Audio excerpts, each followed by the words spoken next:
They also got a justification from the Christian scholars that this is the holy land of the Christians and the birth of Jesus, so they can come for the crusades.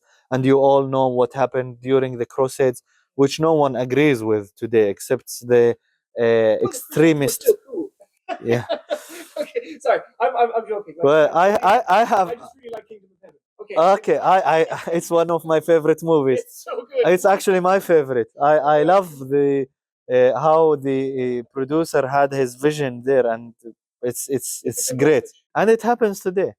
The same way that I forgot the name of the same way Salah ad-Din had uh, an extremist consultant and a good consultant, and also the king had an extremist consultant and good consultants. Today we have this.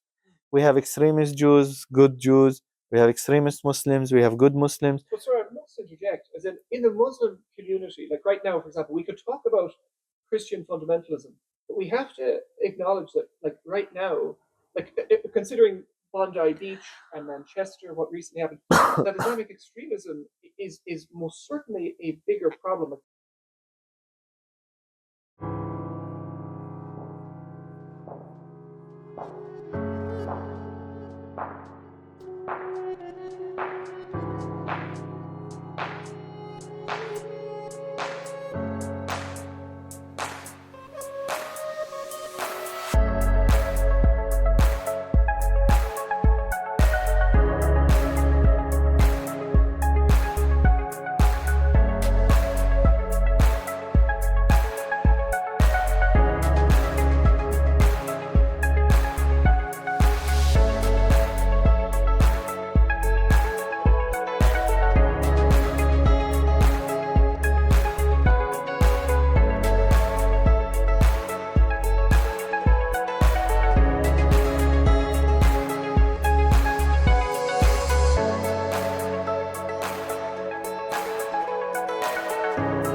I'm 26 years old. I'm from Haifa city, Palestine.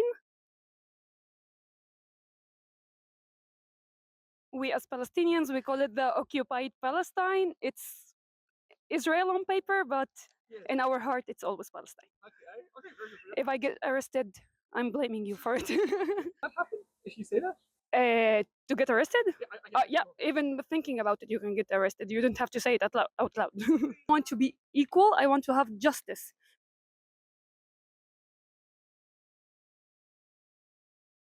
In Haifa city. I am Arabic Muslim.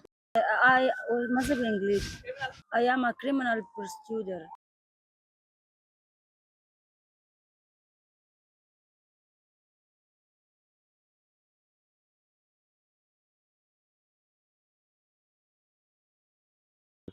Happy life is a safe life.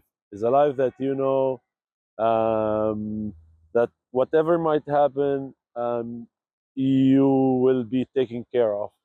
That you will be taken care of not by some magic hand, but by whatever is around you, your community. In some places, it's your country, or it's the establishment of your country, and the feeling that you have a space to grow. That's part of happy life, and making sure that you can walk out of your home and do regular activity and go back to your home safely without being shot, without any. So it's very important to be free. Of course. To be a healthy person with a happy family, that we are all in a good connection together. Yes, and I love Haifa very much. أنا بحب حيفا لأنه أنا بشوف هي بتخلط بين الكثير من الحضارات وبين الديانات أنت بتقدر تلاقي هون كمان عرب إسلام، كمان عرب دروز، كمان مسيح، كمان يهود، وكثير في Azjesha Sovlinutko. يس Okay. وفي كثير سياح اللي هن بيجوا على خصيصا على حيفا، فأنا بشوف إنه حيفا بتجمع الكثير من الأشخاص. Well, for me, happy life, I can conclude it in two words: family and freedom. So my family means a lot for me. My small family, mom, dad, and brother, and even my bigger family. So for me, if they are good, if their well-being is good, so that's a happy life for me. And the other one, as what's the Palestinian going through, for me is freedom and the liberation. It's also that's a happy life. That's all we want. You think you're free? For example, madam, here Yes. you can wear what you like. Yes, You can buy what you want. You can have now. As a person who is Arab, can you have the career that you want here in Israel? Yes. Touch with this. Like men and women can be police, let's say. So the Israelis trust Arabs to hold guns, let's say. Like Not all of them. not all of them. Okay, okay. So Uh, can you give an example? Yeah, because when I said you can be Palestinian and you can be in whatever religion you want, you can also be an Israeli in whatever religion you'd like. So there are Muslim Israelis, Christian Israelis, and Druze Israelis. Gotcha. Yes. Okay, Yeah. so you can be whatever your religion you'd like. You can also be or Israeli or Palestinian. Being that or that, that's a political state of mind. That's not something you were born with. So you could be a Druze and Israeli. You could be a Druze and Palestinian. It's whatever you choose. So it's not they are like letting the Arabs. It's also we are 20% of the people. Of course, you're gonna let us like there's no other option. There's nowhere to run from us. We are 20% of the population here, and if you like give a gun to someone, that means you believe in this someone, not as the whole Jews or the whole Muslims or the whole Arabs. No, there's people, yeah, that goes to the I don't know, police academy or whatever. They go through Israeli mindset. They say, okay, yeah, you're Israeli enough. Hold a gun. That's not as a group.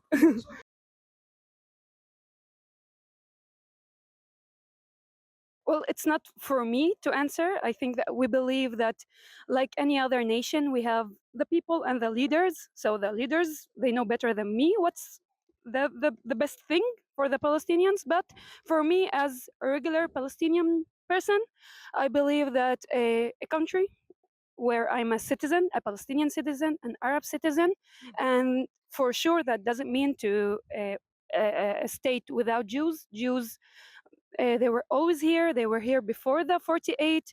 We lived happily. The tree fell.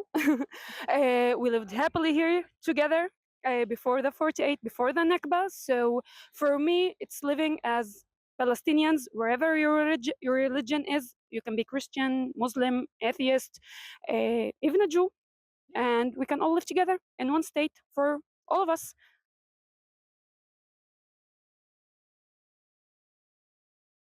No, we believe that all Palestine, from the river to the sea, because it's all a country. We can't like take a part of it out and then we call that part over there Palestine and the other is Israel. I think all of it should be one country. All of it should be for everyone. For everyone, wherever your religion is, whatever you believe in. I don't care who your prophet is, as long as you believe in the freedom and liberation for everyone.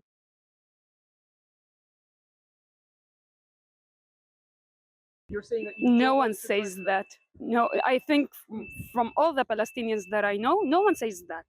We say we don't want occupation.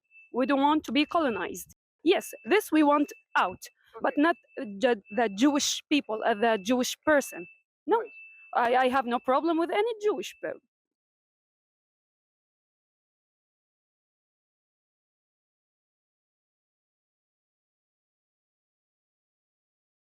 I see, but let's go back to the start, where they've been kicked out from Europe, right? And they came as a refugee to Palestine, and we welcomed them. They're always welcomed as Jewish, as a person whose religion is a Jewish person. And the Mizrahi as well, though. Like Yeah.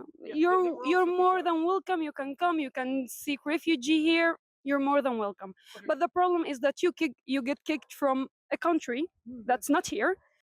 You want freedom and state to yourself, so you come to another country, you kick their people out to make your state here.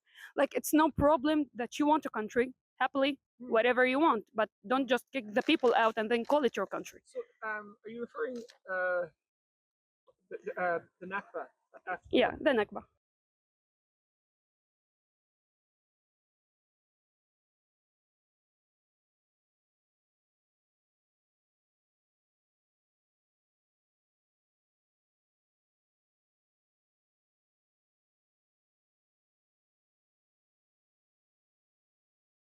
What is the Nakba?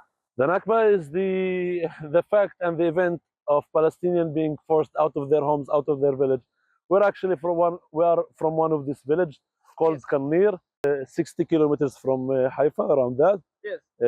The village is called Candor. On Candor's land that we did not sell until today, and we own this land. There is a settlement called Ragavim with people. It's a very rich and nice place to live in. Yes. And of course, we cannot visit, we cannot demand our land. We are only allowed to switch them or trade them for some garbage land that they offer us. 1990s to the 1930s, the Jews like arriving, let's say, from Europe, right? The Mizrahi, they privately bought land. Like, the land was made sale by Arabs, Arab elite. Not all lands. My family did not sell. We still own our land. I cannot visit it. We still own it. We still own it. Well, That's the bullshit story that's being told. Sorry, I have to say that. I have to say that. That's a fucking bullshit story, because this for me, that I am the one that rejects to leave, still own my land, do not want any materialistic value for this land. It's my land. I want to stay there. And you can tell me, oh, you sold your land. No, that's fucking bullshit and not acceptable in any way. Okay, so That's not only the story of me, that's the story of many Palestinian people.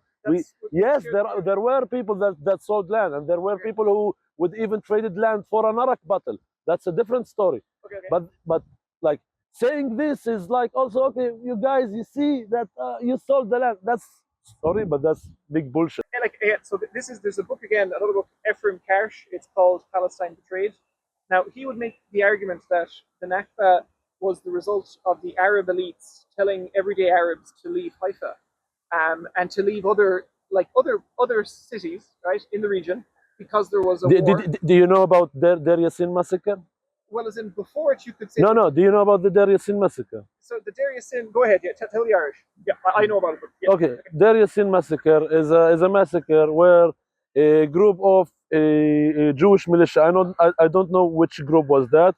Yes. They attacked the village of Deir Yassin and killed tens of people, Right. civilians. There were no fighters in Deir Yassin. There were no fighters in Deir Yassin. That's massacres against civilians from the same groups that later became the IDF.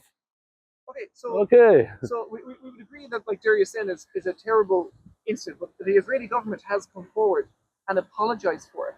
They have said that was the result of war and that they didn't. So is this the way? Could Hamas only just apologize for what they did on the 7th of October and went home? That would have been fine?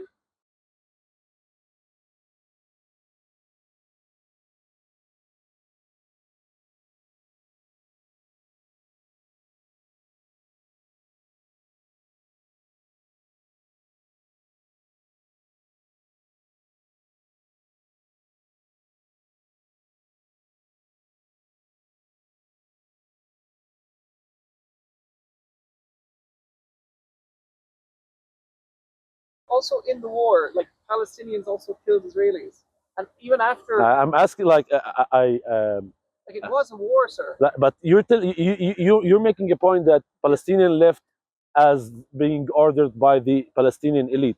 Okay. Maybe some families left for this reason, but the huge number, the sheer number, did not leave for this reason. They left they left because there was Deir Yassin massacre. They left because a city like Safuri, which was bigger than Nazareth, it's just near Nazareth, Sipori, they call it today. It had a more population than Nazareth. Why did they left? Did they left because they heard the Yassin massacre? No, they were bombarded by airplanes. Do you know this? Do you know that some villages Well, actually, were bombed from? Well, in, For- when 1948, the British used Spitfires against the Israelis, actually. Again, so the book is Ephraim Karsh's Palestine Betrayed. Now, again, that is, the Palestinian side could say, but that's the story from that book. Let's try it this way, sir. In Haifa, there are still Arabs today, right? Some Arabs stayed, and the Israelis did not. Most of the Arabs in Haifa are not the people of Haifa. Everyone knows this. But some of them did stay, right? And the Israelis did not try to force them out. Like The people who stayed are people who owned the land and gave it to Israel. Specific families that they were landowners, Okay. and your average Muhammad of Palestine left, and he's never back, and he will never be back to Haifa.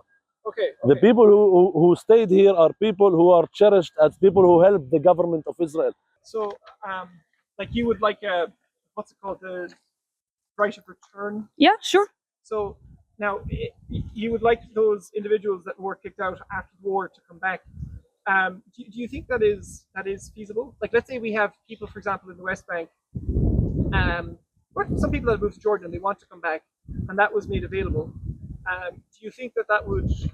This is a very big question. Like, do you not think that would cause a lot of tension, because they would be people coming from societies that may no longer have, like, you're very open-minded and you want peace and freedom, but if I go into the West Bank, am I going to find some men who don't want to live with the Jews, who want to actually get rid of the Jews? Like, If you ask the question correctly to a person from the West Bank, yes, they will always say the Israel, like the Israeli mind, okay, not the Jewish person. Even in Gaza, the people which they are living in war since 2 years now, yes, they are saying, and their leaders are saying, yes. we don't want the Israeli mind, we don't want to be colonized. They've never said anything about Jewish people as Jewish. But madam, It's not a problem with, it's not a religious problem. Like, of course you're gonna see individuals who say, no, we hate the Jews, and of course there's Jewish people who say, no, we hate the Arabs, we hate the Muslims, we hate, there's always gonna be these individuals. But as a mindset, as like a wholesome of the, like the Palestinian people, we have no problem with you being even a Palestinian Jew. You're more than welcome. that they had 20 years under a centralized government that was Hamas. Now we're talking only 7 kilometers wide, 40 kilometers long, Open prison, yeah. and there's kids that are brought up in that little territory. But Hamas is the government. The kids are brought up after 20 years, like 50,000 kids every year. If you multiply by that 10, if you multiply that by 20, the 20 years, that's nearly 500,000 kids to 1 million kids that have been raised through Hamas to be anti-Semitic. Do you not see a... Can I just say something about the anti-Semitic? Yes, please. We, as Arab, we are Semitic people. We can't be anti-Semitic. We are Semitic. That's why Semitic is a group of languages with that they are called the Semitic languages. Okay. And the Arabic, اللغة العربية, and the Hebrew, Ivrit, they both are called, in linguistic term, they are both called cousins because they are both Semitic languages. They're both, yeah, they are both the Arabs, العرب, and the Jewish people, al-Yahud. They are both cousins in this term. We are both Semitic. So we can't be anti-Semitic. The thing that we are anti, I think all of the Palestinians or most of us, is the mindset of the colonization, not the Jewish person. We can't say that enough. We don't mind you being Jewish. We don't mind you talking, speaking in Hebrew and whatever. I also speak Hebrew. I learned it. I love it. Beautiful language. I have no problem. I apologize for interjecting. No, it's fine. So the problem though is, right, it's been 20 years, and maybe there were a lot of Palestinians beforehand who weren't put through Hamas. You couldn't get a job without going through Hamas. You couldn't go to school without a Hamas connection. Not 100% correct. Okay. Yeah, because there's also, in Gaza, there's also Christians who they don't actually follow whatever Hamas say. Yeah, there's Christian. The oldest, I have no idea what they call it in English, but the places where the nuns stay. what is it called? Converts. Converts. Yeah. The oldest one in the Middle East is from Gaza. Do you know the story when Jesus was born and there are three men went to him and brought them gift? There, some of the gift in Arabic we call it misk. He brought this gift from Gaza. So Christianity was always a part from Gaza. It's a very huge part and the oldest part of Gaza, and they've been living there. The Christians happily, peacefully. So May that be a very small minority, though? Like, what's the population in? well, it's small minority because everyone's leaving because of the situation, not because the Christians are going. Like, Well, it's hard for everyone. Let's say 70% have Okay. been put through Hamas. Okay. Or 60%. Or Okay. even only half. Right? Okay. But then you want those people that have grown into adults over the 20 years to try and then join the West Bank and the rest, like Haifa, for example, all into Palestine. But you have these people then that will mix, and there could be people that come into government that have been from Gaza, the kids that grew up with Hamas. Do you not think that maybe it would be better to wait maybe one generation or two generations until Gaza is de-radicalized? No, because why we fear what the people who are living under Hamas are going through with Hamas, and not we fear what the people in Gaza have been going through for 20 years by Israel. Do you know how many wars Gaza lived in this 20 years? And it's not because of Hamas. Yeah, well, I mean, I'm aware since 1948, like all the way up until, like, yeah, 2020, like Gaza has had 3 at least since 2000. Oh no. 3, that's maybe 3 a year. Well, 3 a year. Oh no. excursions. Oh no. Wars, More. okay. More. So the people in Gaza who are now 20 something years old, they've lived minimum 7 years, and we're not counting the last 2 years war. Okay, we're not counting that. That's, imagine you being a child living under this colonization and go through 7 wars, and you're only 20 something years old. It's not the Hamas government, it's the why you're bombing me. That's like a very simple, easy, silly question.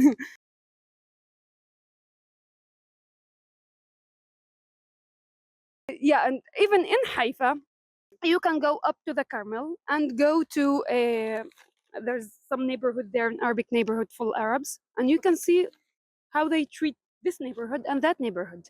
Okay. It's easily seen, but if you want to see it, Okay, so you have to as want someone to see who's it. you have to want to see it, because you can go here, like in this neighborhood we're in here, there's Arabs, Jewish people, even Russians and some Ukrainians after the war, and yeah, it's like a mixed neighborhood. But if you go to a full-on Arab neighborhood and full-on Jewish neighborhood, oh, you'll see the difference easily. So now, is it like an economic difference, for example? It's an economic difference. It's the way they treat even the street. You know that this street, Yeah. it's you can go in car. It's fine. It's good. very It's wide, fine. right? It's very wide. But you're saying, We don't have in Arabic villages. We don't have in Arab neighborhoods. I see. So okay, in that regard, you're saying that like there isn't economic development. There is. It's also it's economic. It's in every part of the life. Like But would the rebuttal be that if the Israelis tried to come in, for example, to let's say widen the road or expand the building houses, would there be contention? Like, they're just trying to stay away, let's say, to keep the peace. oh from no, that- that village. well. Would you not see that side of that argument? Oh no, because all of the Arab villages, if you see it, I have to use my 2 hands. So there's, let's say let's say there's an Arab village in here, Yes. and the other like Jewish settlements, it's gonna be like around it. Why? Because they don't want the Arab villages to expand. They're taking the lands, and there was like a huge argument about Braver Lan Yamur. You can check that up. Braver, it's what a couple of years, maybe 15 years ago, Okay. there was lands in the Naqab that they wanted to take it, which is Palestinian Arab lands. They wanted to take it from the Arabs to just build settlements and places for the Jewish to live. So if you want Yes. to build whatever you want for the Jewish, happily, but don't just take things from the Arabs, from their original owners, and Yeah. then do your thing and then say, oh, they don't want us here, they want to kick us here. We don't want to kick you, we want our land. That's it. Yeah, well, what if it was like private properties? Like you're in a system. They can take your private property. Who can say no? Well, They no, can. That's what's great about private property. Private property, madam, is separate to the government. So if you, for example, put land for sale, you will give it to the best buyer. But they can take that land, Well, that's even they if it's have the private. resources, right? Oh no, even if it's private, that's what I'm saying. Yes, As I an agree. Arab.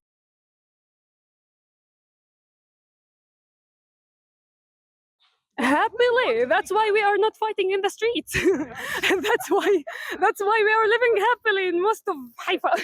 Yeah, because like we don't want to fight. Even the Jewish people, they are going to Gaza, they are doing demonstrations in the border of Gaza, the Jewish. Yes, I saw that. Yes, yeah. Because even they don't want that. We Yes, just yeah. want to live happily. Leave us alone and lower the taxes, please. Yeah, that's the only thing that we. The lands have been taken from the residents of Nazareth. All the settlements around Nazareth are based on Nazareth land.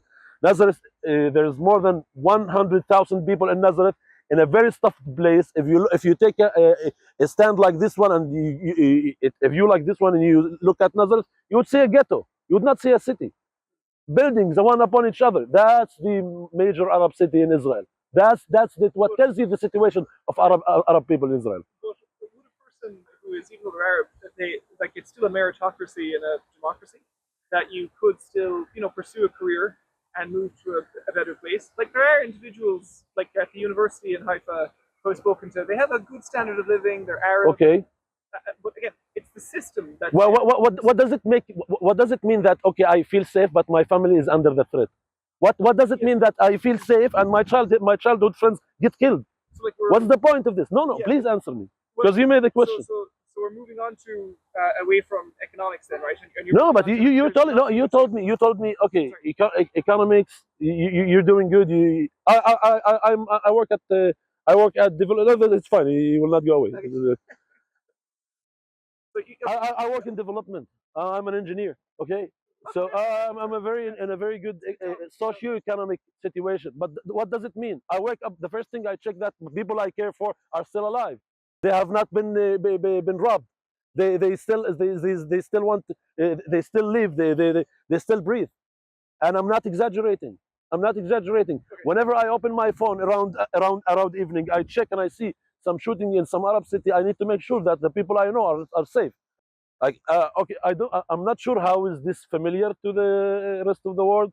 That's a part of your day to make sure the people you love are safe, are not dead. It's not that they safe that they traveled from A to B. They are not killed. The question is life itself. And I have people that I know were killed for no reason at all. And do you think that the people who killed them are prosecuted? Well, I don't know, sir. Yeah. Okay. We're going to find this out. Yeah. This is all a fucked up system. This is how they try to make sure Palestinians living inside Israel will soon have no way, no option but to travel outside Israel.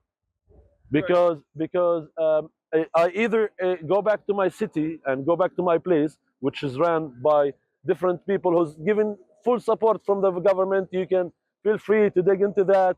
In 2021, where there was a lot of protests around violence and organized crime, the Shabak itself and the police they said, oh, we cannot really arrest these people because they work with the Shabak.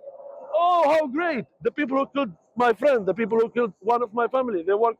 Okay, they even my taxes go for them too. Yeah, how nice! The people who killed your friends and family, they get your taxes too. How a good thing to hear. So basically, this whole place is forcing Palestinians to leave this country. They don't want Palestinians to stay in this country, and I don't mean not talking about the individual level. I'm talking about the whole community.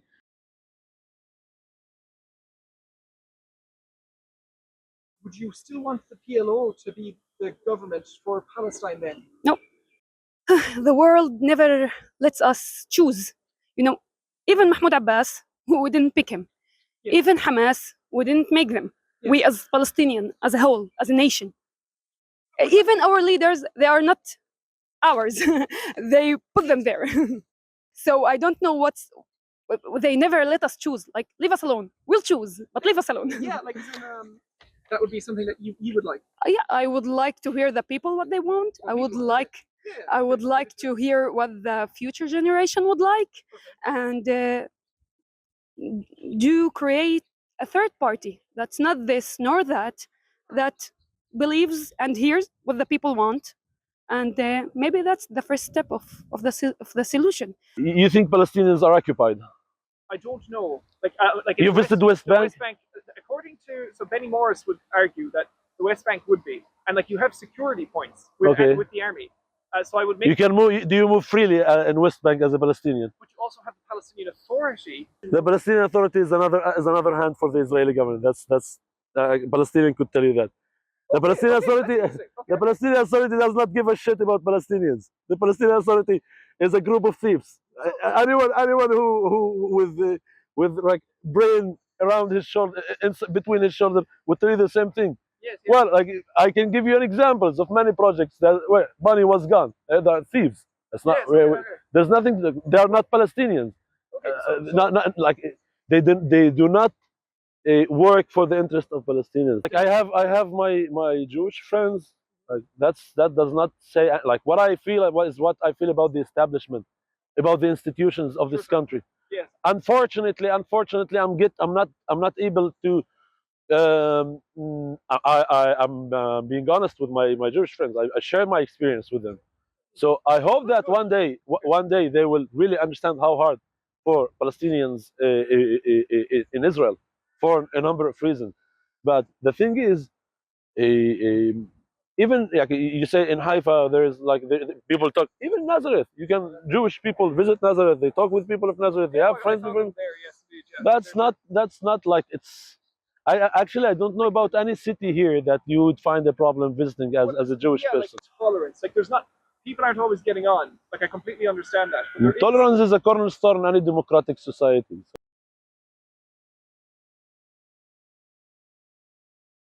I'll ask you a question. Occupied people, oppressed people, do they have right to resist? Well, as in, sir, if it like Martin Luther King, let's say. I do not ask you much. I'll ask you as an Irish person. Irish fought for their independence. If Yes, you please. wanted an answer, I would absolutely do it the modern Western way, through Gandhi and Martin Luther King. There is peaceful protest. If you try violent protest, Should the Irish people be punished because they use the violence in their way to the independence? but if you look at the Troubles, Yeah. the peace process Okay. in which Irish people in Northern Ireland Okay. suddenly were allowed an Irish passport and a British passport, and they could play for the Irish sports teams, even though they're in Northern Ireland. They are not Irish. They are Britain. You can be in Northern Ireland and have an Irish passport. Yeah, I know how it works in Belfast. I visited Dublin, visited Belfast, visited Galway. I know how it works. Yeah, so I'll finish the statement then, right? So what brought that about is that Britain agreed that we'll actually just stop the violence and we'll come together and we'll negotiate and I'll tell you more basic question. Okay. The British are actually tell you that okay, we did this to you, Yes, right? but we were both able to still say it was terrible, but we need to live. We need to move forward. Okay, but the Israelis are not giving the Palestinians. Where's Just here. where's Looking it? at the job. Ta. Can I just ask, your own background and where we are today? Father Aoni, Catholic priest You're a Catholic priest. of the Milkite Catholic Church. Greek Milkite Catholic Church. It's Arabic Christians. Okay. We have the synagogue church where Jesus was came as when in Saturday. Okay. We have the synagogue church. Okay. It's written in the New Testament. I believe Nazareth is very friendly. And Yes. The majority of the town I've learned is Muslim, Yes, and yet Christians and Muslims live together, of course. and you live peacefully. Yes. And you have done so for a long time. We are Arabs and they are Arabs. So that's the understanding. Both of us we're just different religion. Is Nazareth safe? Nazareth is safe. There is no war here, and the people they live from the Not all of them, but there is places that live from the tourists.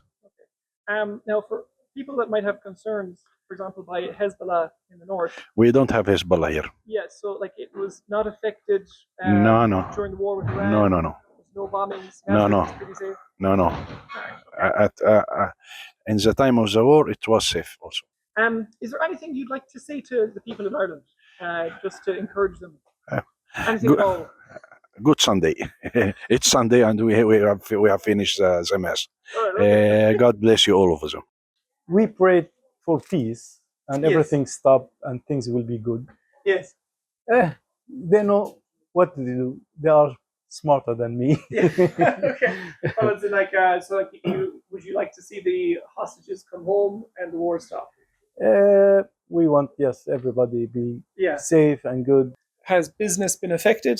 Yeah. We are from the 100% that was, we are in the zero. You're at zero. And usually at this time of year, is it busy? Yeah, Or- all the time is busy. All the time is busy. Okay. Like even now today, like I've seen not many tourists. Yes. And you're saying this has become normal in Nazareth Now, yes, because of the war. because of the war. And is it the same in Bethlehem? Yeah, everywhere. It is the same in Bethlehem? Pilgrims come to the Holy Land.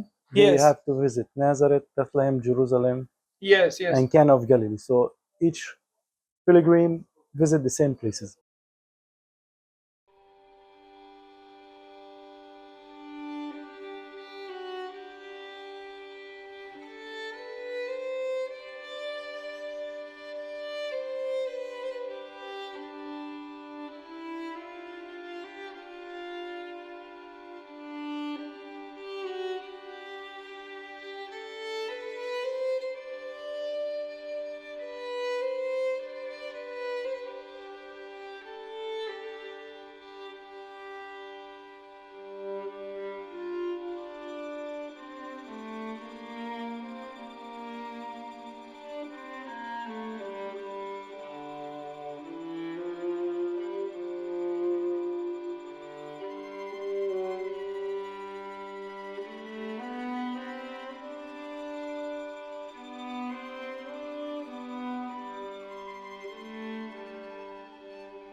We are in Mosque Mahmoud, the mosque of the Ahmadiyya Muslim community here in Israel, or the Holy Land, because it's including also West Bank and Gaza.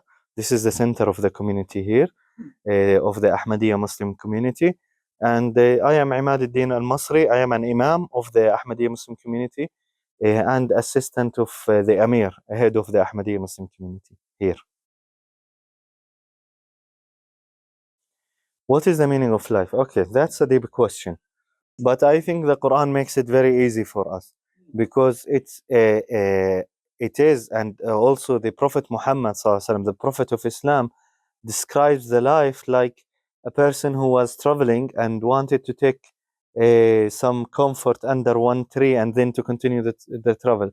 So that short break that he took in his journey under that tree is life. So it is a very short period in the span of the life of the soul, where God puts us to see what we are doing and to see how we behave. And everything that we do in life affects on our spirits and on our souls. So if we do good deeds, it affects good on our spirit. If we do bad deeds, it has a negative effect on our spirits. So we are having this short time. It is not short, but it is short in comparison to what we are going to meet after death or in the hereafter. So what we are going to do here is going to affect on our life after death.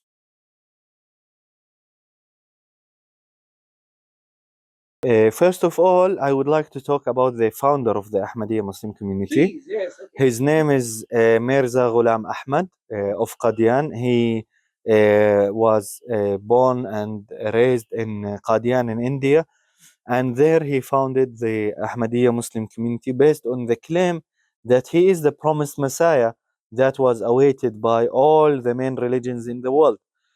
We know that the Jews are waiting for the Mashiach, the Christians are waiting for the second coming of Jesus, and the Muslims are waiting for Al-Imam al-Mahdi and also for the second coming of Jesus. But he said that he is all these reformers, because this is illogical creed that every religion will have its own reformer. Rather, we believe that today the world has changed and converted into a global village, into a small village. This small village needs a message of love for all, hatred for none, a message of or a global message, a universal message that embraces everyone. This is the message of the Ahmadiyya Muslim community. Actually, this is the motto of the Ahmadiyya Muslim community: love for all, hatred for none. And we must know that the founder of the Ahmadiyya Muslim community didn't bring up a new religion. Rather, he came to fix or to reform the interpretation that converted religion from a source of life, source of love, source of establishing peace, a source of worship of the living God that responds to our prayers and that listens to us talking and talks back to us. It converted this wrong interpretation, converted the religion from this statue to another statue where religion became the source of war, the source of hatred, the source of wars and bloods, and the source of worshipping idols again. Today, what we see in the world is a new form of worshipping idols. Because when I give more sacredity or more holiness to the stones and to the sand or the soil, more than the sacredity and the holiness of the spirit or the man's life that was considered holy and sacred by Allah himself, then I'm not worshipping Allah, I'm worshipping this soil and the blocks and stones. So in short, this is what we are calling for. We are calling for reforming and fixing this interpretation. This is what actually the founder of the Ahmadiyya Muslim community did when he came. He fixed those wrong interpretations about crucial points like jihad, or what is called a religious war, which is not existing anywhere in the Quran. In the whole Quran, the word jihad came only in the context, it didn't come with the context of war at all. So jihad does not mean a call to arms. You're saying that in your interpretation. Not on my interpretation. I'm giving you verses from the Quran. Right. The Quran, from the beginning until the end, it doesn't mention the word jihad in the context of war. It mentions the word jihad, but for example, it says, وَجَاهِدْهُمْ بِهِ جِهَادًا كَبِيرًا. Do jihad with the non-Muslims using the Quran. What I'm doing right now, speaking to you about the teachings of the Quran and the teachings of Islam, is considered al-jihad al-kabir, the big jihad. Okay? So, and also... Sorry, I beg your pardon, for the Irish. So the jihad then is a purpose, it's an action, and it's not related to war, then it's what is it? So like it means what war. Does jihad mean? It means war in some Context. In some context. Right. But I said in the Holy Quran, it didn't come in the context of war, but it comes in the context of war. Why? Because the word jihad itself, there is a source for it or a root for it in Arabic language, which is jahada, which means effort. Effort. Okay. Effort, not fighting. So okay. your effort. Your efforts. Okay. So if I am doing some effort to spread the word of love, the word of peace, it's also jihad. This is called the jihad al-kabir, the big jihad. If I am making effort to reform myself, this is called the biggest jihad. Also, fighting is a kind of effort, but only allowed in case of self-defense. It's not allowed in any other case. Why? Because Allah says in the Holy Quran, clearly in one verse, وَقَاتِلُوا فِي سَبِيلِ اللَّهِ الَّذِينَ يُقَاتِلُونَكُمْ وَلَا تَعْتَدُوا. Fight only those who fight with you. وَلَا تَعْتَدُوا. Don't start the war. Don't transgress. Because Allah doesn't love the transgressors. Doesn't love those who start the war. Okay? So I, as a Muslim, I'm not allowed to start the war. I'm not allowed to force you into Islam, because Allah says in the Holy Quran, there is no compulsion in religion. لا إكراه في الدين. No compulsion whatsoever in religion. I can't force you to become a Muslim. I can't force you to leave Islam. I can't force you. I can't force my daughter or my wife to wear hijab. I can't force my son to pray. There is no force in the matters of religion, because with force, I'm creating a generation of hypocrites. say that hatred and envy, grudge, love for revenge, they are all like there is a sickness in the skin where you have to scratch your skin. If you are wise enough, you will put an ointment that would cause a little bit of burn or little bit of pain, okay? But in the end, it will stop that sickness from spreading to the whole of your body. But if we keep going for revenge, hatred, envy, then that will keep spreading. We are itching, yes. Slogans, national slogans and racist slogans, they cause some kind of satisfaction in us. But unknowingly, that sickness is spreading in our body. We will end up having all of our body being wanting to scratch. I'm scratching here, there, but I'm not feeling satisfaction anymore. So today the world is in that. We have a rise of right wing all over the world. A lot of people are asking for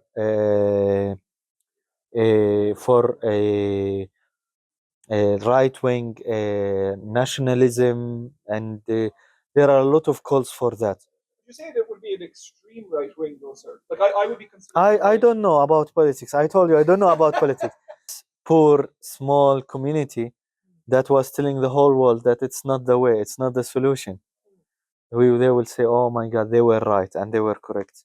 But I don't wish this will happen. Believe me, we are not sleeping the nights, working hard to call people towards this. And I always tell the groups that come to visit us that we are like Moses. He called the Israelites to conquer the Holy Land. But he told them that you have to fight and God will give you victory. But they said, no, we don't want to fight. He said, okay, God told them to stay in the desert for more 40 years until a new generation was raised under the education of Moses and Yosha bin Nun.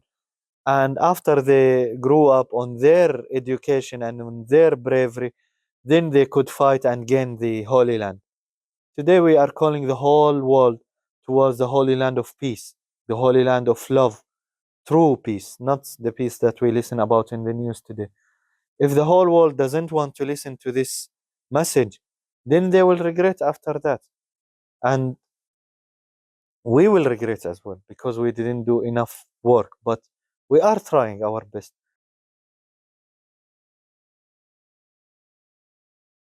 The hijab, the niqab, the burqa, are these optional or just promoted for modesty? I think you misunderstood her. It is obligation. So they must wear one of them. Hijab, okay, a hijab, to cover their heads and to cover their bodies in a modest way. I see. Okay. It's an obligation, but no one has the right to force them. Maybe this is what she meant. Yes. Okay. Yes. I understand. For example, She's not my daughter, I raised her to wear hijab, and then God forbid, after she became a grown-up, a mature person, she decided I don't want to wear hijab. I can't force her. Yes. Okay. Yes. The point is that you can't force. Yes. Okay. This is because there is no compulsion in religion. Yes. But obligations of Islam are obligations. Yes. Very good. Even the prayers, for example, I raise my son. Inshallah, he's coming soon. Yes. So I will raise him to pray because I believe that prayers have thing that creates inner peace and a good relationship with God and all of these things. But if he doesn't pray after certain age, it's not my responsibility. It's his responsibility to be answerable in front of God.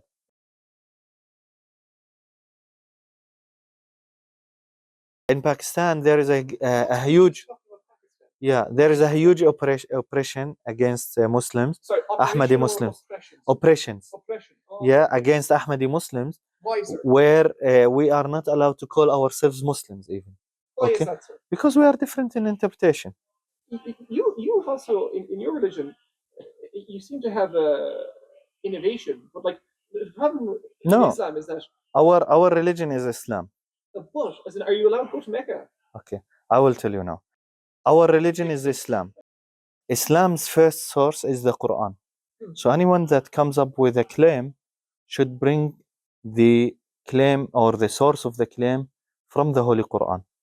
There is nowhere that is mentioned that the non-Muslims are not allowed to go to the mosque. Actually, when God created the mosque or Al-Kaaba that we consider as the original mosque, and all the mosques around the world are the reflection of Al-Kaaba, He says in the Holy Quran, وَإِذْ جَعَلْنَا الْبَيْتَ مَثَابَةً لِلنَّاسِ وَأَمْنًا. We have made the house, the Kaaba, a source of peace and safety, not for the Muslims or the Arabs. He said, for an-nas, for the people. Ah, okay. You see? Yes, yes. Yes. And the Holy Prophet ﷺ had some Christian visitors that came. They were pastors with their crosses on their chests, with their traditional clothes, everything. They sat with him, they debated with him in his mosque, and he saw them moving in a way. He said, is it the time of your prayers? He was a smart, wise man. He knew that it is the time of their prayers. So he said, is it the time of your prayers? They said, yes. So he said, you are confused about the place where you will pray. You can pray in the mosque. Ah, okay. So if the Holy Prophet ﷺ, the founder of Islam, allowed Christians wearing their crosses and wearing their traditional clothes to pray there, who are we to stop non-Muslims from coming to our mosques? We actually believe that the open message of Islam allows you to come and visit, as long as you respect the place, you respect our rituals and our way of worshipping. It allows you to come and pray also.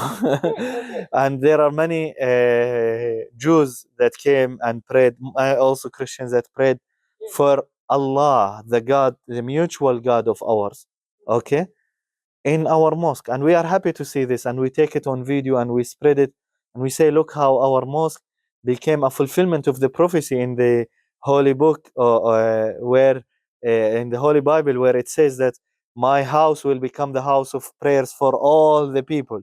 Now we believe that it is the fulfillment of this prophecy, that our mosques are open for all people to come and pray in it. Is what happened to the Muslims today. Like Imad, you are telling me since the beginning, you are telling me verses from the Holy Quran, you are reading verses from the Holy Quran. It seems like the Quran is doing this, but the Muslims are on the other way. I will tell you what. This has been prophesied by the Holy Prophet ﷺ, the founder of Islam. He prophesied that in the latter days, there will come people that will lose the right path, the path of the Quran and the path of Muhammad ﷺ.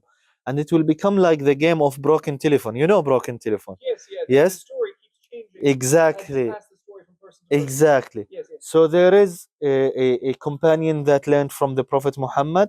Then there is a follower that learned from the companion, a follower that learned from the follower, like this until it reached today. Okay?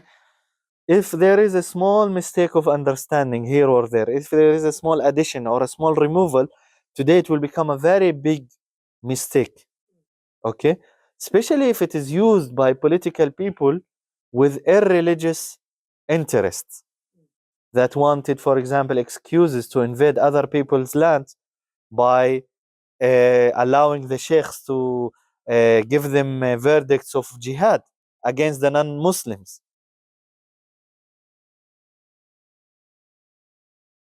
I don't think all the Muslims left or fled. There are a lot who stayed in Haifa, who came later, but it's okay. But as a community or as a group, what kept us here is that in the 1948 we received an instruction from our caliph, okay, our leader. We have a caliph, a spiritual leader, and he said, you better stay in your homes rather than fleeing from here. And that's why the community stayed here. But And why miraculously, would he say stay? I wasn't there then, but I'm trying to figure out. I'm thinking of reasons, but Yeah. I think the result that we are seeing today, that our mosque is a center of peace, center of spreading love in the middle of the darkness of wars and hatred. I think it was worth it to stay here. Yes. You see, so we are people who believe in a message. We Yes. don't leave easily. Yes. We have a message. Our message is love for all, hatred for none.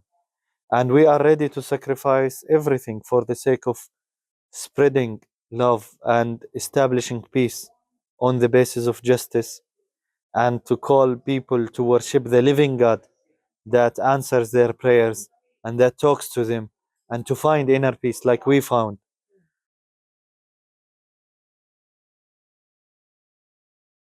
Think that is the case, or that it's complicated? Yeah, in the Holy Quran, we are ordered or commanded to say the truth, Yes. yes, and to be just. Okay, Yes. Yes. I'm from Jordan originally. I'm still Jordanian. I have a Jordanian passport, but I've been living here for almost 5 years, and I studied in Ghana. Okay, and I lived here for 4 or 5 years. The freedom of religion here is a very respectful thing. As you see now, the group is moving from here. They are leaving. The group of visitors, Jewish visitors that came to learn about Islam. We have more than 1,000 people that come to visit us monthly, sometimes more, sometimes less. Yes. This is normal. We are talking on every platform.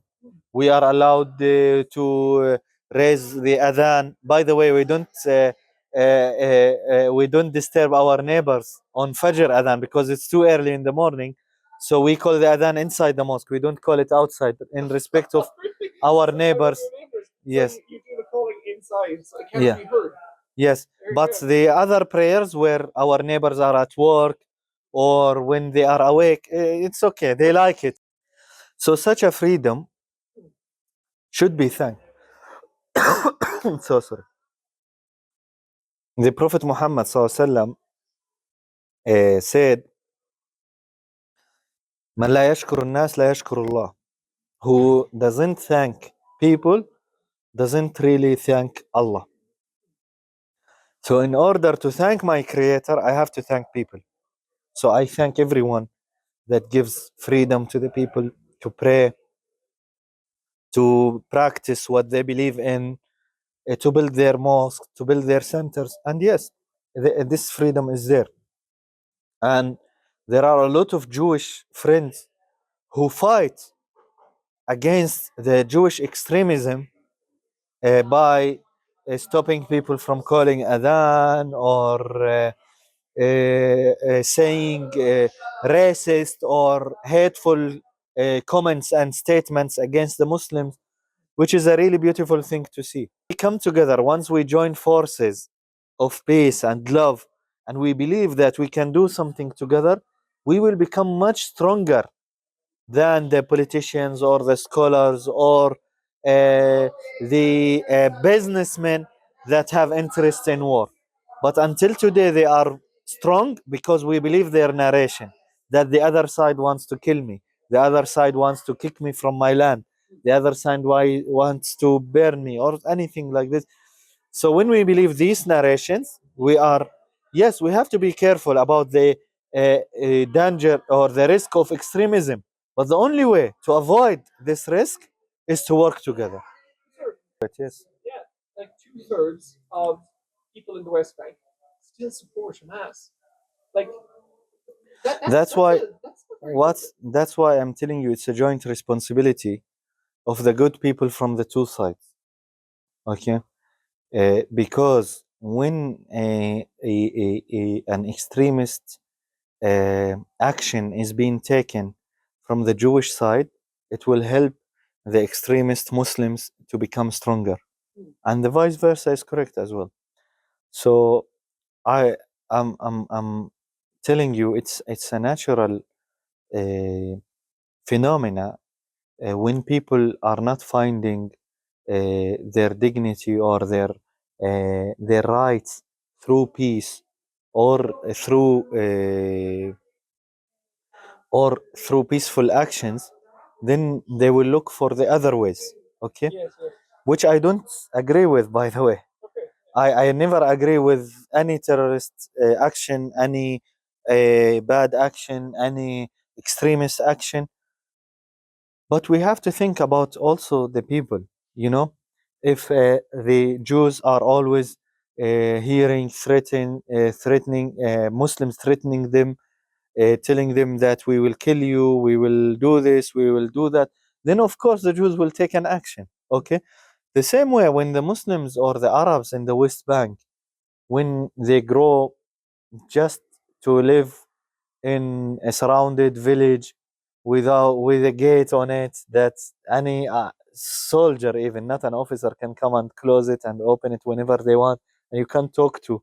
Okay, so and then I go to them as a Ahmadi Muslim who believes in peace and tell them about peace. They will laugh at me. You understand? I understand. So that's why it's a joint responsibility. We have to work together. We have to consider also the other people. But when we are fighting extremist ideologies with weapons, we are trying what is tried long time ago. The Americans tried to fight the Taliban. In the end, they had to give back Afghanistan to Taliban, and they fled Afghanistan. Oh, sir, that kind of, I have to push back on that. Like the Germans, Please. like were the Nazi supporters, the Nazis were defeated by the Allies, and the Germans are not Nazis. Imperialist Japan is no longer an empire. These are tolerant societies now. Okay. We have a present. They fought with Hamas. We can see where is Hamas. Even this, the what you call it, the study that you spoke about, it shows that there are more supporters of Hamas today. But do you not think that, like with the war's end, then that the discussions can start again? Then you can actually work on societies. You could. We should. Yes. We should work on religious education of societies. We should work on the peaceful ideology that we should spread between the Palestinians and the Arabs and all the Jews as well. Once a rabbi had an interview with me, and he was telling me that if we don't destroy every place and until we kill the last Hamas, we will not win this war. I told him we can't do that because this is an idea and you can't kill an idea. You have to present another idea. You have to win With a better the idea, hearts sir. of people with better ideas. better explanation. Yes, and Yes, better yes. explanation. Hamas didn't grow up on 7th of October. Hamas had 20 years to grow before that. Okay? Almost 20 years. And they knew the ideas of Hamas long time before 7th of October. Still, some people thought that if Hamas is there, it can weaken other sides, other political sides. And you know, there was some kind of a political game that was played. I don't know it because I don't know details of politics. But Hamas was not strong when it gained power in Gaza. And so the when we are supporting extremist movements and when we are growing a snake, let's say, the snake will end up biting us.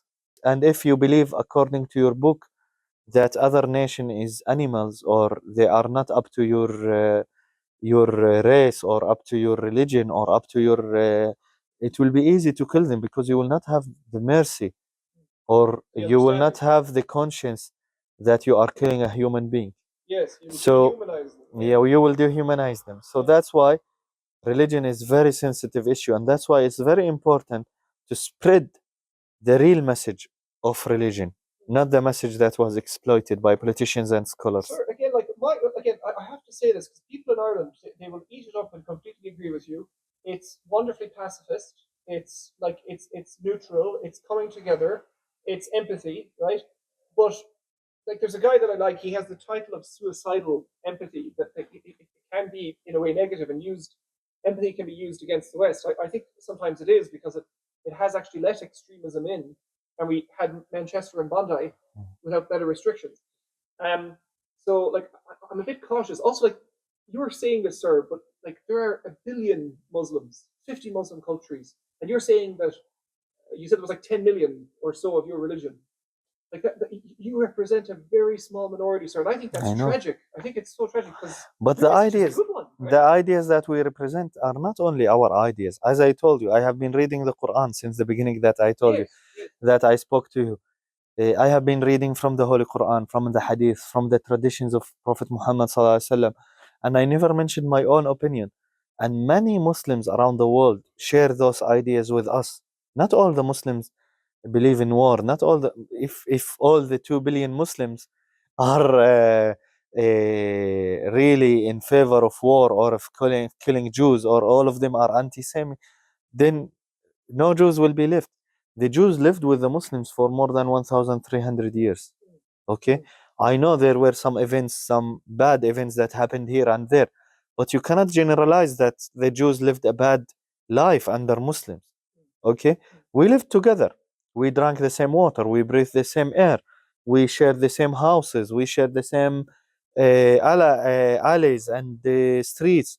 Okay, and never ever all the Muslims wanted to kill all Jews. This is what I'm saying. If we join forces together, if we give power to each other, the good Muslims and the good Jews, this is the right way.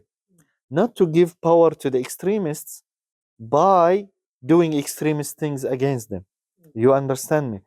So I hate politics because politics is the art of lying. But Well, not always, sir. I like politics.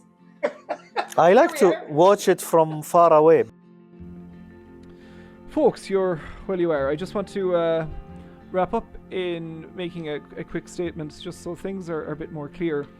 I originally had 9 individuals that were of Arab background, and there were more diverse views that I had collected. For example, one individual had questioned and was skeptical about whether rape had happened on October 7th, but that person backed out.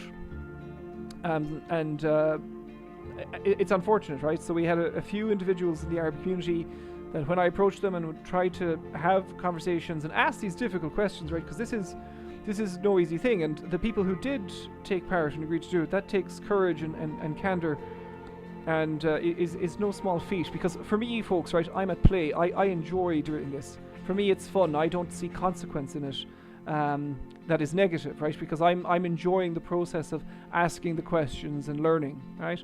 And being challenged, right? I think the best conversations are those in which there is the most disagreement, because you're more likely to pick up knowledge from that opposing person's side, and it's a different argument, and it can challenge your particular view or stance. And I think that's the healthiest thing, because what ends up happening at the end is that, well, you and I, we might be like arguing, but one of us will be right, and the reward for being right is for both of us. We will both have a net gain from that, right? There's no loser as such in an argument in that regard. So yeah, just to stress that, folks, the Arab community were very difficult to interview, and I'm very grateful to those individuals that did agree to be interviewed and actually took hard political questions, right? You'll notice that in the video, a couple of people took philosophical questions, but when we asked political questions, they would not pursue the interview further. And I understand that. Again, it's not everybody's cup of tea, like. And yeah, the hardest group, they weren't included in my 9 months here, like we're wrapping up for the year, but I hope to do them next time. I'll keep chasing after them, is the Ethiopian Jews in Haifa, and there's quite a high population of them. But the Ethiopian Jews are, I think it's quite like the Arab group. There is a cultural and family dynamic there that you know, if your family find out, or if your community finds out, it's sort of looked down upon, right? As in, you should not deviate from your family or your community in speaking out or speaking your mind. I do sincerely believe that of a few of the Arab communities, because it happened more significantly with them than it did with the Jews or just secular individuals. So that was interesting. That was interesting. Yeah. And again, like, it could also be fear from the state, of course, right? There's that too, and I acknowledge that. Now, the Ahmadi Muslim community, folks, again, it's important to stress, you were talking to an imam that was of that community, that 1%, right? If I was to try and approach another imam, would we have the same conversation? I don't know, but I'm hoping to find out. Again, it's very hard to sit down and have these hard conversations.